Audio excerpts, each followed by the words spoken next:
Her name is Molly Costello. She was an RN for many years, but when this happened to Alan, she stepped out of her job in her community and stood up for Alan. And she and I went to Washington, D.C. We met with Obama's assistant. We met with the Department of Justice. Yes. And they told us it was only so much that they could do. But we are strong women of faith. And we decided that it's not going to stop there. What we have to do is change the law. Let me ask you something right there, because you're talking about changing laws, and what we're talking about is changing laws that were never instilled to protect black people or African American people or people of color. So tell me what obstacles you faced in trying to get justice for your son through the legal system, and what were the steps that you had to take so that other parents that are out there who are in the same predicament can have a clue of what they're facing. Because I've come across quite a few people.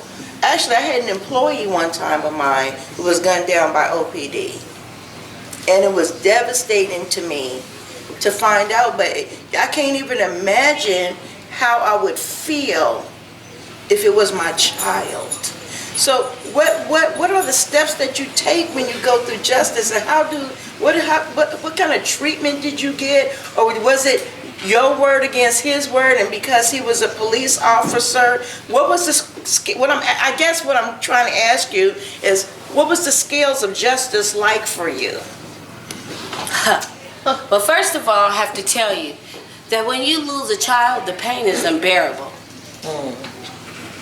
It's a very difficult thing that I wouldn't wish upon anyone. But let me tell you, the first thing they do when they shoot your loved one is they victimize the victim. Absolutely. They begin to start telling all kind of stories and lies. They begin to hide evidence. They begin to tell you things that are not true. They plant news feeds and things out to the news that say derogatory things about your loved one and your families, but you cannot listen. Right. Excuse me. You have to take a stand. You have to ask the questions. You have to get in their face. You have to follow through. And sometimes that's not enough. We started out at the city of Oakland. We talked to the mayor, who told us that she's going to treat families different. We talked to the city administrator. Was that Kwan at the time? That was Mayor Kwan. Okay. We talked to the city administrator that said she believes her cops. We talked to the police chief, who said that this was justified. So you were just a lie. We went to the DA, who said this was justified. We met with the assistant chief, who said it was justified. But I'm telling you, the God I serve, that he does not take that for granted.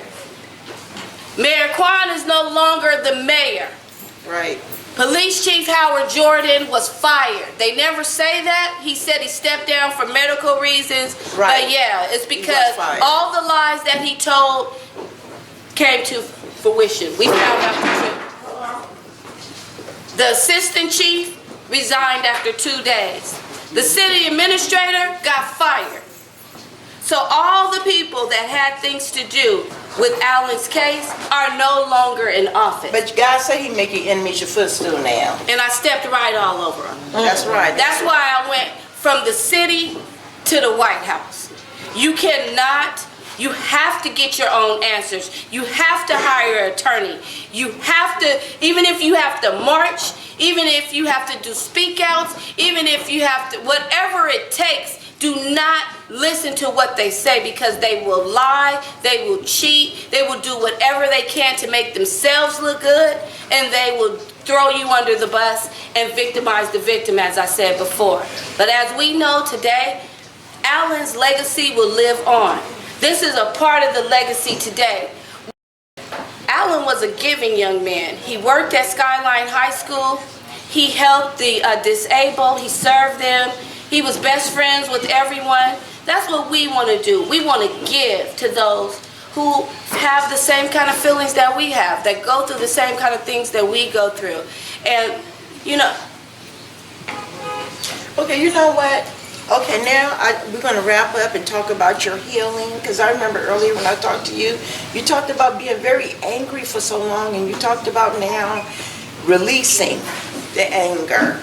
And then I just want to ask you, after we talk about that, how can people get in touch with you to donate to your foundation? Because Lisa B Online has 44,000 monthly followers. Wow. So we want people to give, we want people to support you, because even though you might feel a certain way, there's people who can identify. Absolutely. I have had the opportunity to travel all over to different states, speaking about Alan's story and speaking about our fight. And, you know, to God be the glory. I get messages and letters, and people reach me and say that I'm an inspiration. For me, that's a little bit like, what, me? Because I can't believe, but Alan's story touches people. So you birthed something out of this? Yes, I did. And the thing is, when it first happened, I was in shock, I was in turmoil, I was in pain. I spent the first year living through anger and sadness. I was mad at everything. I walked in anger, I cried in anger, I talked in anger. I did everything angrily. And this is the 4th birthday without Alan, and I'm tired of being sad. Okay. I just want to celebrate the life of my son. Right. And I don't want to walk around with this upsetness. So now I'm here fighting for justice, and this is a part of my healing. Okay, so how can people donate to you? How can people give to you, and what do you need? Just going to tell people what you need.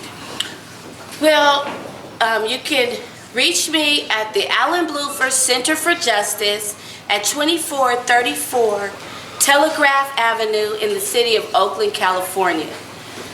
We are also on Facebook at the Brown-Blueford Center for Justice. We also have a Facebook page for the Brown-Blueford Foundation, which is housed at the center. This center is here, donated, and set here for a place to help heal the community. We have several different outreaches, so we have people come in all the time, and we do what we can to give back and to help them. I'm also on IG at BabyQT, and that's BAYEBEEQT. And also, again, my name is Jeralynn Brown-Blueford. Our telephone number here is 209-740-9844. Also, I have a wonderful co-director, a family of supporters, and Can you bring just your the community. co-director in? Yes, please. I don't know where she is. She's hiding out. She always likes to stay in the back and push me out to talk. But this is a fighter, and she's been fighting for justice all for 3 years with me.